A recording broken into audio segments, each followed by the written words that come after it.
Сайн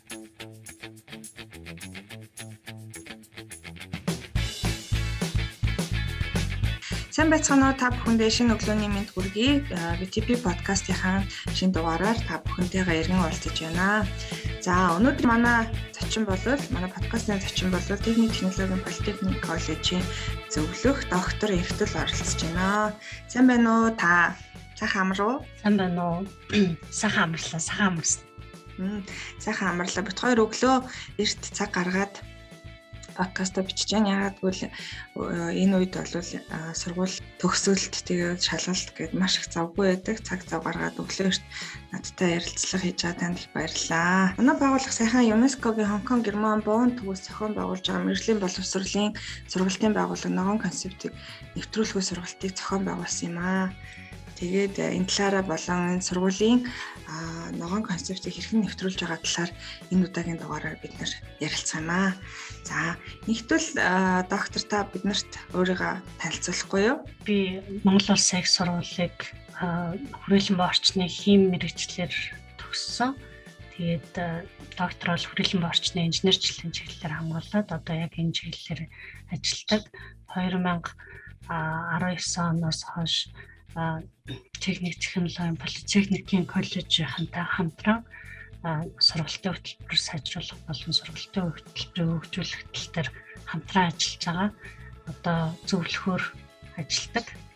Манайх ЮНЕСКОгийн Гонконг энэ Германы Бонн төвөөс зохион байгуулсан ногоон концептыг нэвтрүүлэх сургалтанд та бол бас суусан шүү дээ. Тэгээ манай энэ сургалтанд болохоор 5 орн UNEVOC төв нэгдэж ажилласан. Тэгээ Монгол улсаас нийт 9 чадамжийн төвийн багш нар удирдлагууд оролцсон. Тэгээд судлаагч докторийн хувьд энэ сургалт мэргэжлийн боловсролын салбарт хэр өгөөчтэй үр дүнтэй сургалт болсон гэж та дүгнэж байна вэ? За, ер нь улс орнууд өөрийн улс одоо үндэсний доктортой хөгжлийн зорилт 2030 гэдэг зүйлийг одоо боловсруулад хэрэгжүүлээ явж байгаа. Тэгээд тэрний доктортой хөгжлийн зорилтыг хэрэгжүүлэхэд бол энэ мэргэжил боловсрол одоо сургалтын төвүүд болон сургалтын байгууллагууд бол маш чухал үүрэгтэй оролцох ёстой болоод байгаа. Яагаад гэвэл бид нар бэлтгэж байгаа залуу хойч үеийн ногоон одоо залчим юу байгаа нь тий ялангуяа ажил мэргэжилтээр гарч байгаа өөрчлөлтүүд тэгээд хүрээлэн байгаа орчны өөрчлөлттэй холбоотойгоор ямар нөхцөл байдлууд үүсэж байгаа вэ? Тэгэхээр ямар шинэ ур чадваруудыг эзэмших ёстой юм. Тэр дундаа яг ногоон буюу хүрээлэн буу орчныг хамгаалах одоо бохирдлыг бууруулах, усаа хэмнэх гэдэг ч юм уу. Тэгээ энэ шинэ мэдлэг болон чадваруудыг эзэмших зайлшгүй шаардлага тулгамдаад байгаа. Тэгээд бусад улс орны туршлага болон яаж хэрэгжүүлэх боломжтой, ямар арга замаар хэрэгжүүлэх үү гэсэн мэдээллийг бас бусдаасаа суралцах юм боломжтой байсан учраас сургалтын үр дүнд бол сэтгэл хангалуун байгаа. Тэгээ бид ч гэсэн цаашаа бас ямар чиглэлээр сургалтын хөтөлбөрөө болон багш нараа оюутнуудаа сургаж чиглүүлэх ёстой гэсэн мэдээллийг бол олж авсан. Тэр нь бол үр дүнтэй болсон гэж үзэж байгаа. Одоо манай 9 чадамжийн төв бас энэ сургалтанд хамрагдчихлаа. Бас бусад сургуулийнхандаа хэлэхэд яагаад энэ ногоон концепцийг сургалтын байгууллагууд нэвтрүүлэх ёстой вэ? Тэгээ бас юун дээр анхаарах, ямар ахалхмаас эхлэх вэ? Ер нь нөгөө сургалтын байгууллага учраас альва нөгөө шинжилгээг хийхдээ зөвхөн багш нар юм уу, зөвхөн оюутнууд одоо хийгээд байдаг зүйл биш. Удирдлагууд ч гэсэн энэ одоо ногоон концепц гэдэг нь яг юу хэлээд байгаа нь тэрийг ямар түвшинд яаж хэрэгжүүлэх боломжтой вэ гэдгийг удирдлага эхлээд бас ойлгож мэдэх хэрэгтэй. За үүнийхэн дагуу бас нөгөө багш нартайгаа хамтран хэрэгжүүлэхгүй бол бас тийм зарим зүйл нь бол нөгөө амархан хэрэгжихгүй урт удаан хугацаанд үр дүн гарах боломжтой. Ялангуяа ногоон байхын тулд одоо байгаль орчноо хамгаалах, хүрээлэн өөрсдийнхэн үйл ажиллагаанаас бохирдол юм уу сөрөг нөлөөг бага гаргахын тулд бид нар нөгөө хүмүүсийн хандлагыг өөрчлөх зайлшгүй шаардлагатай байгаа. Тэгээд дээрхлээр нөгөө тийм хүний хандлага, зан үйл, тийм хурдан өөрчлөгдөхгүй. Тэгэхээр маш урт удаан хугацаанд үр дүн гаргах учраас нөгөө эрт аль болох эрттэй мэдсэн цагаасаа эхлэн нэвтрүүлэх гэж зорих хэрэгтэй. За дээрэс нь мэрэгжлийн боловсрол гэдэг маань өөрөө нийгэмдэр одоо чадвартай ажилтан бэлтгэж байгаа учраас ажлын байран дээр бас тэр сурсан ногоон зарчмаа хэрэгжүүлэх замаар бид нар хүрээлэн буй орчноо хамгаална. Тэгэхээр сургалтын хөтөлбөрт сургалтын байгууллагад сурч явах явцад нь бид нар тэр ногоон зарчмын талаар ойлголтыг за хийж байгаа даалгавар ажлууд дээр нь тэр ногоон зарчмын гол концепцүүдийг гол ойлголтуудыг заавал тусгаж өгөх шаардлагатай болж байгаа. Тэгэхээр нэвтрүүлэхийн тулд дэж удирдлага хэрэгтэй. Тэгээ оюутан багш нарын оролцоог аль болох дэмжсэн үйл ажиллагааг явуулна.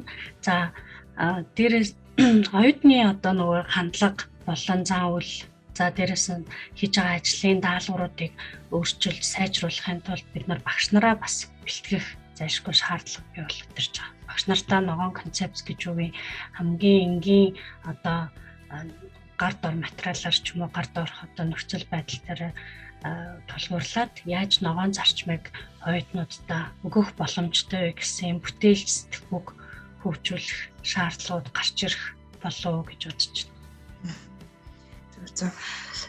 Танай сургуулийн хувьд яг ногоон концепцийг маш их хэрэгжүүлсэн их 10 туршлагатай. Тэгээ хамгийн сүүлд хэрэгжүүлсэн унтны усыг цэвэршүүлэх, халдваржуулах төслийг бас асуумаар байна. Инновац шингээсэн төхөөрөмж гэж ойлгосон. Тэгээд сургуулийнхаа бүх хэрэглээний усыг цэвэршүүлсэн гэж ойлгож байна. Энэ талаар та биднэрт ярьж өгөхгүй юу? Манайх ер нь нодлонгоос эхлэн Герман улсын Baubild International гэсэн барилгын үйлдвэр дундын сургуультай хамтраад ус цэвэршүүлэх минутанд 160 литр усыг боловсруулж гаргах хүчин чадалтай ийм багц тоног төхөөрөмжийг бол сургууль дээр суйрлуулсан. За энэ суйрлуулалт хийхээс өмнө бол манай унтны усны одоо сургуульд ашиглаж байгаа унтны усны дээжийг судлаад за бас Германд Европын холбоонд унтны усанд тавьж байгаа шаардлага стандарттай харьцуулахад бол бас тэр стандартад нийцэхгүй байсан. Тэгээд үүнтэй холбоотойгоор бол энэ ус цэвэршүүлэх халдваргүйжүүлэх төхөөрөмжийг бол суйрлуулсан байгаа. За энэ төхөөрөмж болохоор одоо үндсэн цэвэршүүлэх үйл ажиллагааг бол шүүх болон дулааны боловсруулалт хийх. За тэгээ хариуцгал буюу нөгөө туяагаар шарах байдлаар бол усыг цэвэршүүлдэг. Энэ маань бол одоо хүрээлэн буй орчны инженерчлэл болон үүнтэй холбоотой бас боловсруулалтын талаар суралцж байгаа хүүхдүүдэд бол яг орчин үеийн техник технологийн ямар одоо технологиг ашиглаад тэгээд хүний эрүүл мэндэд аюулгүй одоо эрүүл ахуйн шаардлага хангасан усаар хангах боломжтой гэдэг онлайн түвшинд болон практик чадварыг олгоход бол бас нэлээд хувь нэмэр оруулах ийм багж байгаа. За ер нь бол энэ багж маань баруун Монголд анх удаа суйрлуулагдж байгаа ийм төхөөрөмж болсон. Усыг цэвэршүүлэхээс гадна бас халдваргүйжүүлнэ гэж тэгж штэ. Тэгээ бас танах Монгол одоо карантинаас гарч байгаа усыг бас Герман руу явж шинжилүүлсэн гэсэн энэний хариу бас яг яаж гарсан болоо? Бид нар яг цэвэр аюулгүй ус ууж чадж байна уу? Усны ерөнхий үзүүлэлтийн хувьд бол манай Монголын стандарт нийцсэн ерөн зөөлөн ус хэрэгжилж байгаа. Гэхдээ одоо шугам хоолой илэгдэл бусад нөхцөл байдлаас болоод өнгөр тогтоод шугам хоолойд тогтсон өнгөр дээр янз бүрийн микроорганизм юм уу эсвэл био нимгэн хальс үүснээс унтны ус бохирдох юм уу одоо ийм нөхцөл байдал үүсч болдог. Тэгээд үүнтэй холбоотойгоор бол мэдээж зарим нэг үзүүлэлт нь бол муу гэх юм уу те одоо дунд түвшний яг одоо бидний хүсэж байгаа ус нэг хэмжээнд бол байхгүйсэн. Тийм учраас одоо нөө оюутнуудтай болон багш нартаа эрүүл бүхэн шаардлага хангасан. Тэгээд стандартад нийцсэн илүү сайн чанарын ус хангах зорилгоор энэ төхөөрөмжийг бол суйрлуулсан байна. За халдваржуулалт гэхлээр бид нар хоёр аргаар халдваргүйжүүлэлтийн энэ процесс маань явагдаж байгаа. Нэгдүгээрт нь болохоор дулааны гэхэд усыг бол нөгөө халааж өгдөг. Тэгээд тодорхой одоо температурт бол ням бактери ч юм уу те одоо сөрөг нөлөө үзүүлэх тэр бичил организмууд бол бүхэн. Үүнээс гадна бол 200-аас 300 нанометрийн хятад туяагаар бас усыг үйлчилж халдвар гүйжүүлж байгаа ийм төхөөрөмж. Ямар гоё юм бэ? Танаас сургууль сурах юм бол ингээд цэвэр ус авах нь тийм ээ? Тийм. Усны хувьд айлтгүй болсон. Манай сургууль дээр бас нөгөө ногоон хүнсний технологич бас бэлтгэгддэг. Тэгээд хоол хүнс бэлтгэхэд ч гэсэн усны чанар нөлөөлөх учраас бид нар бас энийг одоо нөгөө оюутны цай ундтай өдрийн хоол бэлтгэх. За тэгээд оюутнууд бас өдрийн туршид сургууль дээр ажиллаж хичээл хийж авах үедээ цэвэр одоо юм усаар хангагдах юм бүрэн боломжтой болсон. Таны сургуулийн хувьд суралцагчдын ногоон ур чадрыг дээшлүүлэх сургалтын хөтөлбөр болон ногоон технологитой маш олон жишээ сайн жишээнүүд байдаг. Бусад сургуулиуд сонирхуулахад та алийг илүү онцолж дурдах вэ? Бид нар мэргэжилтэй ажилтан одоо бэлтгэж байгаа учраас нөгөө хичээлийн хөтөлбөрт нь тэр ногоон ур чадварыг олгох. За үгүй ядаж нөгөө ногоон гэдэг талаас сэтгэж бодох ийм чадварыг олгох даалгавар юм уу төсөл суурилсан сургалтуудыг хийж байгаа. Тэгээ үүний нэг жишээ нь болохоор бид нар хүүхдүүд оюутнууд болохоор цахилгааны одоо хөтөлбөрийн хүүхдүүд ийм цахилгаан дугуй гэх юм те ширээ. Гэхдээ хүүхдүүд хичээл номоо одоо хийж авах үедээ ширээн дээр сууж авах үедээ механик одоо процессыг ашиглаад цахилгаан гаргаж авах ийм ширээг бол зохион бүтээсэн байгаа. За энэ маань болохоор ядаж өөрсдийнх нь нөгөө хэрэгжилж байгаа гар утсаа цэнэглэх боломжтой ч юм уу те одоо тэгэхээр зүгээр нэг гагнуур хийгээд ширээ хийх биш харин яаж тэрийг эрчим хүчийг ашиглах боломжтой, яаж гаргаж автыг, яаж тэрийг одоо нөгөө хэрэглээнд ашиглах боломжтой гэдэг ингээд нөгөө мэрэгчлэлтэй нь холбож даалгавруудыг өгж байгаа учраас энэ маань бол илүү үр дүнтэй одоо болж байгаа. Үүнээс гадна бол манай сургууль дээр бас одоо гагнуурын ангийн хүүхдүүд бол үндэсний цэцэрлэг хүрээлэнтэй хамтраад хог хаягдлыг ялгах хогны сав бүтээсэн. За үүнийг бол нөгөө бодит амьдрал дээр тэр хийсэн саваа шилжүүлээ, суурлуулад ингээд одоо ашиглалтанд явж байгаа юм хогийн савнууд бас хийсэн байгаа. Ингээд ирэхлээр хүүхдүүд маань ч гэсэн нөгөө хог хаягдал гэж яг юу хэлээд байгаа, хог хаягдал юунаас бүтдээ те яаж ангилах боломжтой вэ? Ямар өнгөөр илэрхийлдэг ингээд одоо ногоон юм мэдлэгийг бас мэдлэг болон чадварт одоо суралцах юм боломжтой болж байгаа. Сургууль төгсөх болон хичээл төгсөхдөө шалгалт өгдөг бас надад тийм инновац шингэсэн бас төслүүд их өөрхөн хийд юм бэлээ тийм ер нь бол дандаа бас ногоон ур чадвар шингэсэн төслүүд байд юм бэлээ. Тэр талаар та ярьж өгөхгүй юу?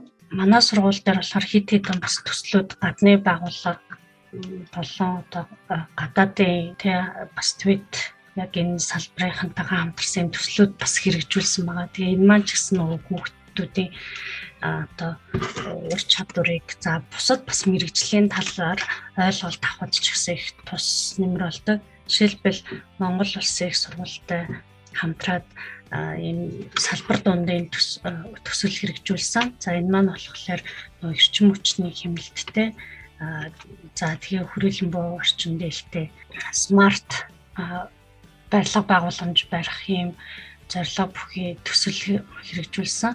Тэгээ энэ төсөлд болохоор нөгөө мужааны, за гагнуур, цахилгаан болон электроникийн за Монгол Улсын их сургуулиас болохоор электроник инженер болон хүрээлэн буу орчны инженерчлэлийн оюутнууд ингээм хамтраад энэ төслийг бол хийсэн байгаа. За ингэхдээ хүүхдүүд тухайн мэрэгжлийн одоо 5 мэрэгчлэлээр суралцж байгаа хүүхдүүд байгаа. Эдгээр маань бол багт хуваагдаад за тэр багууд маань бол дулаан алдагдал багтай за хүрээлэн боо орчинд баг одоо бохирдол үүсгэх ийм Монгол гэрийн хэмжээ бүхий ямар одоо 30 м квадрат хэмжээ бүхий Монгол гэрээг яаж дулаан алдагдaltaгүй байлгах боломжтой вэ? Хэрвээ гэр биш бол одоо ямар заавар бүхий байшин байж болох юм бэ гэсэн ийм даалгавар өгсөн. Тэгээ энэ даалгаврын хүрээнд бол хүүхдүүд маань өөрсдөө тооцоогоо гаргаад ямар материал ашиглавал дулаан алдагдал нь бага байх юм. Тэгээ яаж барих хэрэгтэй. За сенсор болон бусад зүйлсээ хаана байршуулах ёстой, юу хэмжих ёстой гэх мэтчлэнгээр ингээд багаараа ажилласан байгаа. Тэгээд эндээсээ хамгийн сайн одоо загварыг сонгож аваад за түүнийг барих ажлыг бол мужаан болон барилгын мужаан болон одоо энэ Кагнуурын ангийнхан за архитекторын бас ангийн хүүхдүүдтэй хамтраад загвараа гаргаад ингээ хийсэн. Тэгэхээр энэ бол бас нэг энэ 3 техник технологийн политехник коллежийн бол 3 мэрэгжлийн хүүхдийн төгсөлтийн ажил нь болж байгаа. За болсон. Тэгээ эндээсээ бол зөвхөн өөрийнхөө мэрэгчлэрээ яаж даган ур чадвар болох биш харин бусад мэрэгжилтэй миний одоо энэ хийж байгаа ажил маань яаж холбогдож байгаа юм бэ гэдгийг бас ойлгож мэдэх боломжтой ийм төслүүдийг энэ төслийг бол хийсэн. За үүнээс гадна оюут толгой за Хонконгтой хамтраад бас нөгөө дулаалгын материалыг сайжруулах, дулаан алдагдaltaгүй юм материал гаргах гэрийн туршилтыг бол бас хийж оюутнуудад агарын бохирдлыг яаж бууруулах боломжтой гэдэг талаар бас мэдээллийг бол өгсөн байгаа. Танай сургуулийн яг энэ хөтөлбөр болон энэ хүүхдүүдийн хийж байгаа ажлыг харахаар маш их сургалт маш их сонирхолтой явагддаг. Дээрээс нь хүүхдүүд маш олон зүйлийг сураад төгсдөг гэж надад үргэлж санагддаг. Танаас сургууль бас энэ ногоон кампус болохоор бас зорилт тавиад нэлээд олон ажлуудыг хийж хэрэгжүүлээд явж байгаа юм билээ. Энэ талаар та ярьж өгөхгүй юу? Ногоон чадвар болох юм бас нэг юм бидний нөө кампусаа илүү ногоон болгох зорилт тавьж байгаа. За тэгээ энэний хүрээнд болохоор нөгөө ногоон зарчим маань өөрөө эрчим хүчийг хэмнэлтэд ашиглах. За нөгөө эрчим хүч нөгөө нөөцийг байгалийн нөөцийг гэх юм да илүү үр дүнтэй ашиглах чиглэлийн ийм зарчим байгаа. Тэгээ энэтэй холбоотойгоор усаа хэмнэх ийм зорилт тавиад одоо мэдрэгч бүхий нөгөө палтур гэх юм суйрлуулсан. За дээрээс нь нөгөө LED эрчим хүчийг бага хэрэглэх ийм чийдэн ашиглах болсон. За бас мэдрэгчтэй юм чидэнгүүд зөвхөн хүн орж байгаа үед одоо ихэнх газрууд бас нэвтрүүлсэн байна тийм.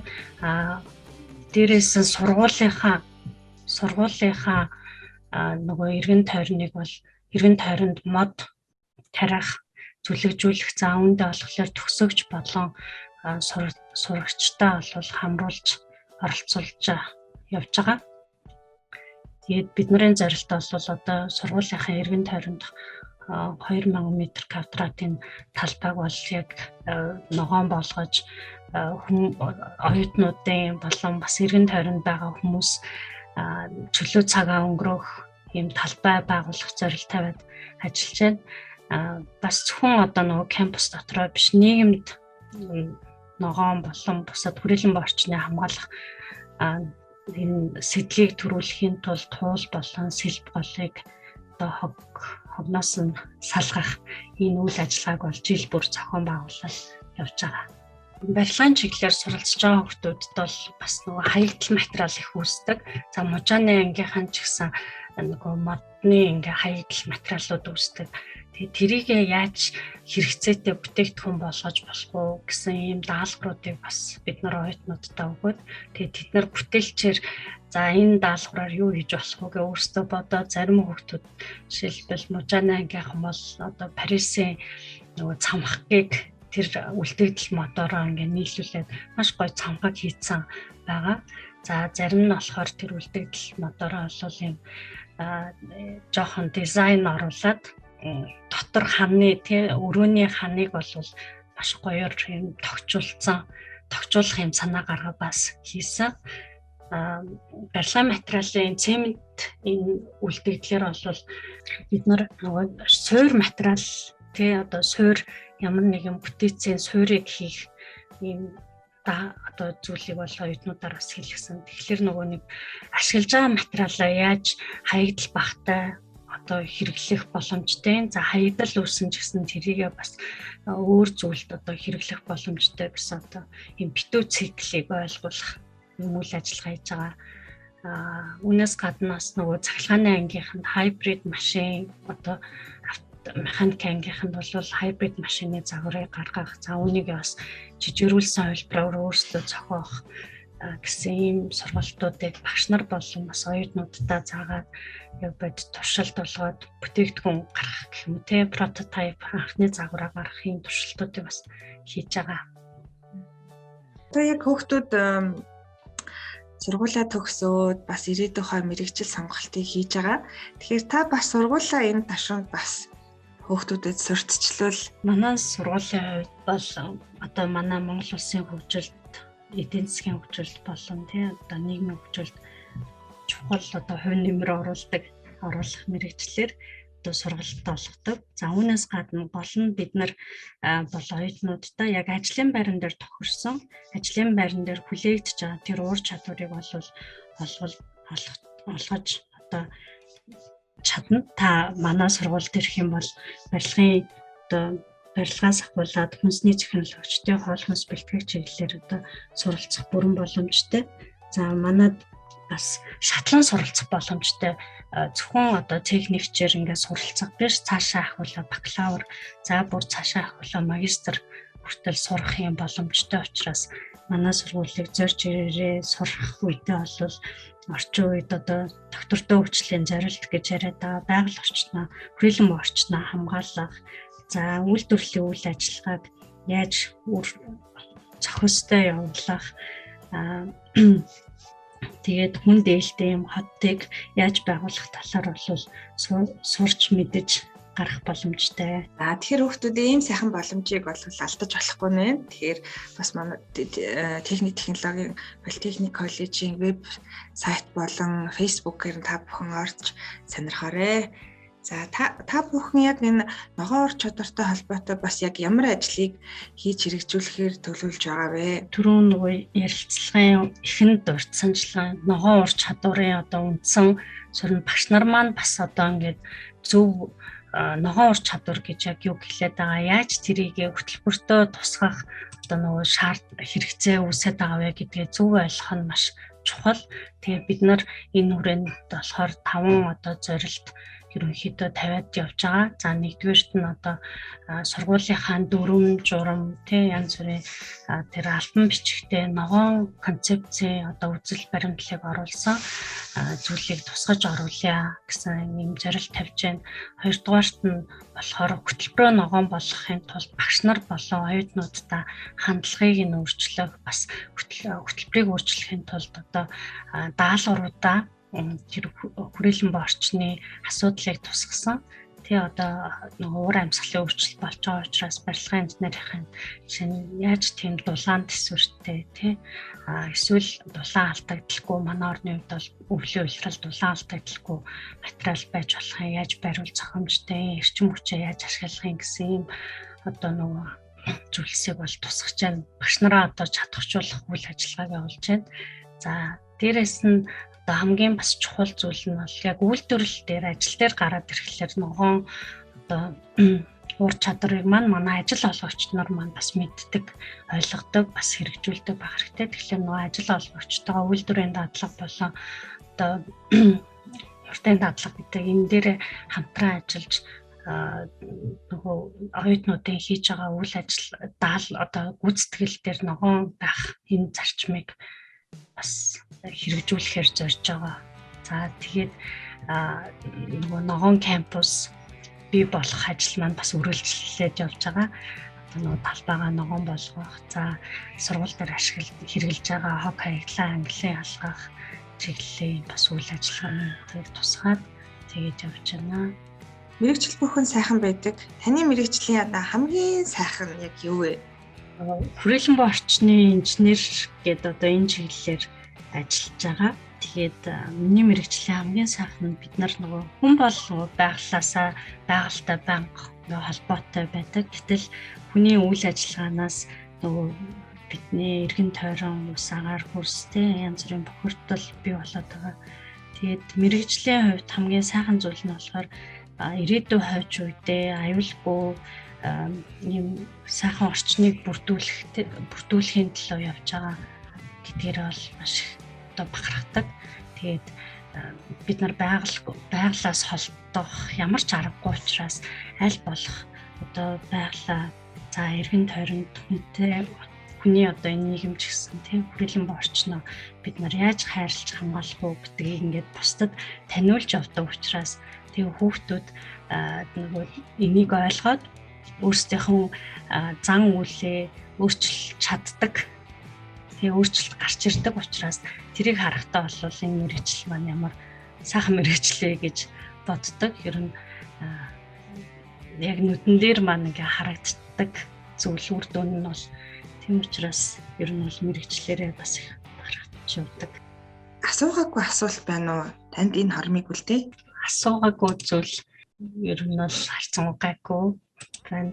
Бид нар ямар ч мэргэжлэр сурсан, ямар ч мэргэжил эзэмшсэн одоо ажил дээр гарсан тий хаана байгаа тэр газараа бид нар одоо бүх нийтээрээ байгаль орчин, хүрээлэн боо орчноо хайрлах, хамгаалах, яаж тэрийг одоо нөгөө унган байдлаар нь хадгалах вэ гэдэг дээр хүн болгоно л анхаарах хэрэгтэй. Тэр ямар мэргэжил эзэмшснээс үл хамааран энийг бол бүгд мэдээж өөрийнхөө амьдралдаа одоо хэрэгжүүлэх хэрэгтэй учраас тэр дундаа одоо сургууль сурч явах үедээ, ихтэй сургууль сурч явах үедээ ч юм уу те эсвэл коллежид сурч явах үедээ энэ зарчмыг зөв ойлгоод авчвал та нар зөвхөн өөрийнхөө нөгөө мэрэгжилтэй биш харин эргэн тойрондоо гэр бүлтэй ч гэсэн эргээр нөлөөлж үр дүнг авах боломжтой гэж бодож байна.